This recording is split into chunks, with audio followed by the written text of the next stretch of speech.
என்னைக்காவது ஒரு நாள் உங்கள் கையில் வந்து ஒரு கம்மியான காசு இருந்திருக்கும், அந்த காசை சேவ் பண்ணுறதுக்கு ஒரு குறிப்பிட்ட டிஸ்டன்ஸ் நடந்தே போயிருப்பீங்க. இந்த மெமரிஸ் ஏதாவது உங்களுக்கு இருக்கு? ஸ்கூல் டைம்லலாம் வந்து வீட்டிலேருந்து ஒரு 2.5 கிலோமீட்டர்ஸ் போய் பஸ்ஸில் போனோம்.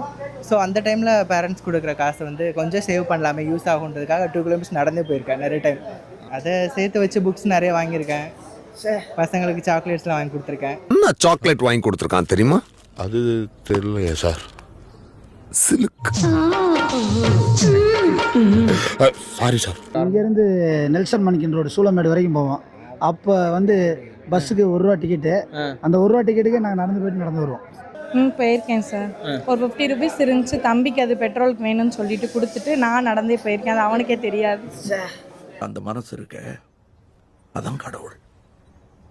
கண்டிப்பாக போயிருக்கேன். இப்போ காலேஜ் படிக்கும்போது நடந்து போயிருக்கேன். காலேஜ் படிக்கும்போது நடந்தே போயிருக்கீங்க.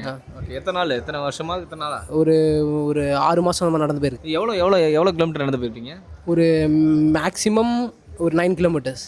9 கிலோமீட்டர் நடந்தே போனீங்களா? ஓகே, அதுக்கு மேலே நடந்து போயிருப்பேன், ஞாபகம் இல்லை. நடந்து 9 கிலோமீட்டர்ஸ். ரொம்ப நாள் நடந்து போயிருக்கேன். ரொம்ப கஷ்டப்படுத்து 20 ரூபாய்க்கு கோசம் கூட ரொம்ப தூரம் நடந்து போயிருக்கேன். எவ்வளோ கிலோமீட்டருக்கு நடந்து போயிருப்பீங்க? ஒரு 5-6 கிலோமீட்டர் வரைக்கும் கூட நடந்து போவேன். நான் வேலை செய்கிற இடத்துக்கு எனக்கு இருக்கும்போது ஒரு 5 கிலோமீட்டர் நடந்தே போயிருக்கேன் நிறைய நாள். அந்த 20 ரூபா நீங்கள் பஸ்ஸுக்கு கொடுத்து அதில் போக தோணாது? என்ன பண்ண போகிறோம், மிச்சம் பண்ணணும்.